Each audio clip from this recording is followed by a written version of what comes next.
In 1939, a man lying on a couch in Virginia Beach said the following words in a trance.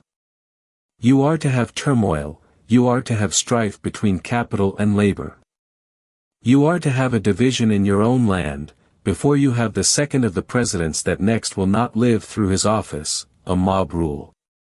He wasn't talking about 1939. His name was Edgar Cayce. And in 2026, 87 years after those words were spoken, the division he described has a face, a name, and a political crisis unfolding in real time. Before we go deeper, take a breath. Because what the sleeping prophet saw about America's most powerful leader is more specific than anything you've been told. If this is resonating with you already, hit that like button now. Share it with someone who is watching the news and asking, how did it get here? And if you're new here, subscribe, because this is the kind of material most channels won't go near. Edgar Cayce was born in 1877 in Hopkinsville, Kentucky. He had no formal education beyond grade school. No medical training. No political connections. And yet, over the course of his lifetime, he gave more than 14,000 documented readings while lying in a self-induced hypnotic trance. Every single one was recorded by stenographers. Every single one is still archived today at the Association for Research and Enlightenment in Virginia Beach. He earned one name above all others: the Sleeping Prophet. His verified track record is unlike anything in recorded history. In February 1925, he warned a client about adverse forces that will come in 1929. The stock market crashed in October of that year. His clients didn't listen. They lost everything. In 1935, he described an alliance between Germany, Austria, and Japan that would set the world on fire. That alliance, the Tripartite Pact, was signed in 1940. World War II followed. In 1945, just months before his death, he predicted the Soviet Union would collapse, decades before anyone in Washington believed it was possible.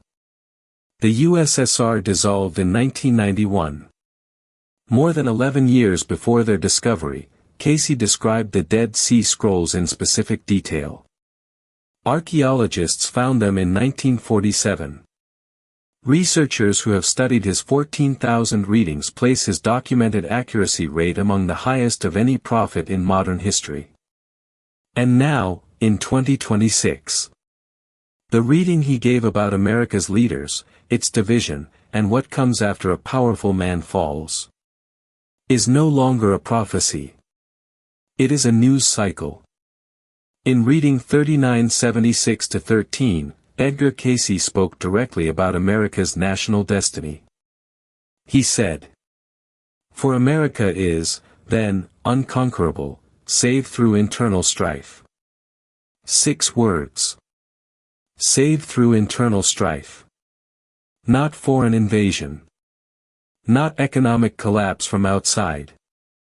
Not a war with another nation. The only force Cayce saw capable of bringing America to its knees, was itself. Traditionally, this reading has been interpreted as a general warning, a spiritual caution about unity. But it's not general anymore. In 2026, the United States is experiencing the most documented political polarization in its recorded history.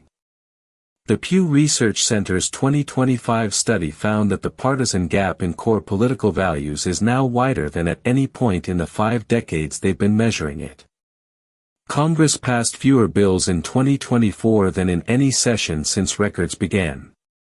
And for the first time since the Civil War era, mainstream political commentators on both sides are using the word secession without irony. Cayce didn't predict a foreign enemy. He predicted that America would divide itself, from within. And in 2026, that division has a specific political figure at its center. If Cayce is right, 2026 won't just be another contentious year. It will be the year the internal fracture becomes impossible to paper over. In the same period of readings, Cayce spoke about the nature of power and its corruption, particularly in American political life. He gave this warning. The abilities of an individual to use spiritual power for personal gain will bring disturbances, not only to the individual but to those in power with him. This isn't a metaphor about ancient kings. Cayce applied this principle specifically to American leaders. Specifically to those who, as he put it, accede to power, through will and force rather than through service. He described a pattern: a leader rises with enormous energy, commands loyalty through personality rather than principle, begins to conflate personal interest with national interest, and then the structure around him starts to crack. Not because of enemies from outside. Because of the weight of overreach from within. And here's what's chilling. In 2025 and 2026, the United States has seen an unprecedented number of legal challenges to executive authority, including disputes over the scope of presidential power not seen since Watergate. Federal judges have issued injunctions against executive actions at a rate that legal scholars describe as historically unusual. And the word used most frequently by constitutional lawyers across the political spectrum in 2025 was a single word: overreach. Cayce saw this pattern. He called it the inevitable consequence of a leader who stops seeing the difference between himself and the office. If he's right, 2026 is not just a political story. It's the fulfillment of an 80-year-old warning about what unchecked power costs. This is the prophecy that gets the least attention, and may be the most urgent. In his readings on America's economic future, Cayce wrote, "America will pay for its extravagance." He said this in the context of the 1929 crash. But the reading wasn't only about 1929. Cayce described a cyclical pattern, a tendency of American economic power to inflate beyond its foundations, ignore warning signs, and then face a correction that surprises everyone except those who were paying attention. He described future moments when the reserves of nations and of individuals would come into direct conflict, when the gap between institutional wealth and individual financial security would become a political flashpoint. Sound familiar? In 2025, U.S. national debt crossed $36 trillion. The Federal Reserve held interest rates at their highest sustained level in 40 years through most of 2024 and into 2025. Consumer credit card debt hit a record $1.17 trillion. And economic anxiety, regardless of political affiliation, is now the number one issue for American voters, above immigration, above foreign policy, above everything. Cayce didn't predict a specific crash date for 2026. He predicted the conditions that make a reckoning inevitable, and those conditions are not coming.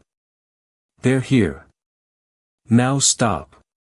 Because what comes next, the final two prophecies, are the ones Cayce was most reluctant to commit to his readings.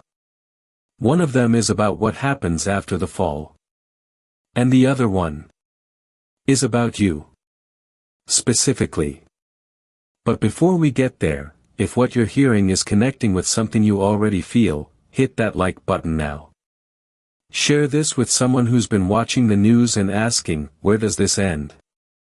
And subscribe, because we haven't even reached the most disturbing part yet. This is the prophecy most people have never heard. Not because it's obscure. Because it's uncomfortable. When Edgar Cayce spoke about the fall of a powerful American leader, the turmoil, the mob energy, the internal strife, he didn't stop there. He asked the next question. The one nobody else was asking. What rises in the vacuum? In reading 3976-29, Cayce said something that most commentators skip over entirely. Out of Russia comes again the hope of the world. Not military power. Not political dominance. He specified, a principle. A shift in how ordinary people relate to each other. He called it the slow crystallization of something that begins at the margins, in communities, in small groups, and gradually becomes the center. He described it as the opposite of what falls. Where the fallen leader concentrated power, the new force distributes it. Where the fallen system rewarded loyalty, the new one demands accountability. Where division defined the old era, the new one is built, painfully and slowly, on a different foundation. Cayce did not say this transition would be smooth. He said it would be accompanied by turmoil in the land, and strife between capital and labor, the exact language he used in 1939 that we opened this video with. In other words, the chaos of 2026 is not the end of the story. It is the clearing of the ground for what comes next. Whether what comes next is better or worse, Cayce said explicitly, depends entirely on choices being made right now. By people like you. Here is what I want you to sit with. Every prophecy in this video, the division, the overreach, the economic reckoning, the power vacuum, every single one of them follows the same pattern. None of them required a supernatural force.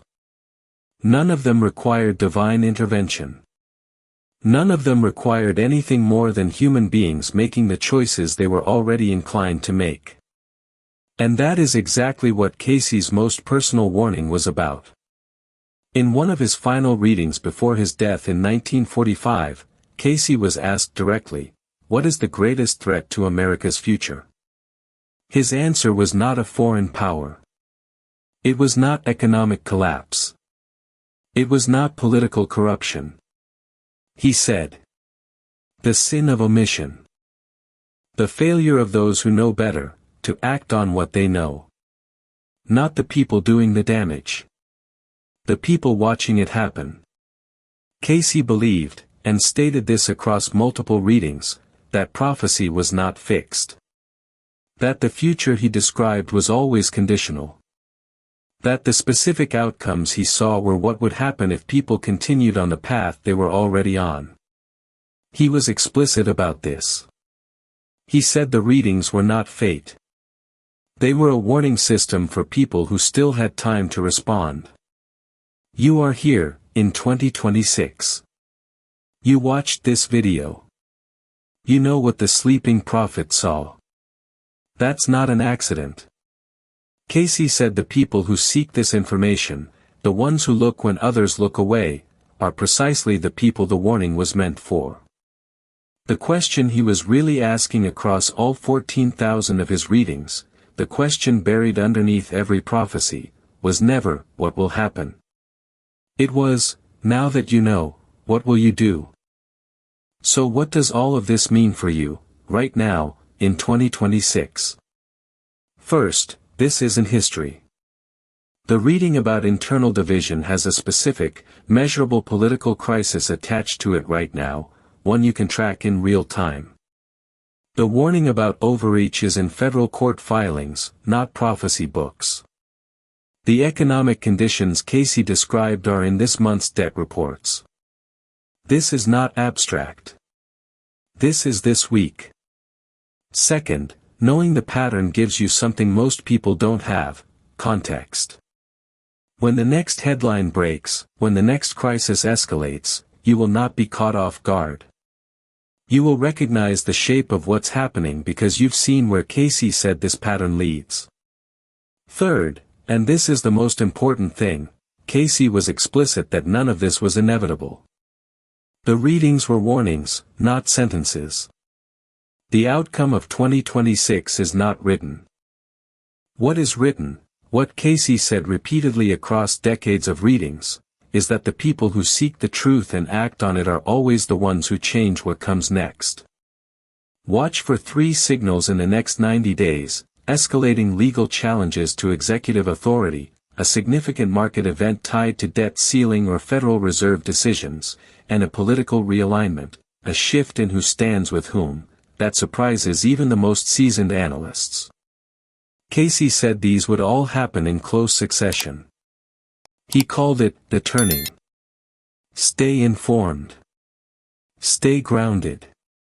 And remember, a warning only works if someone actually receives it. You just did.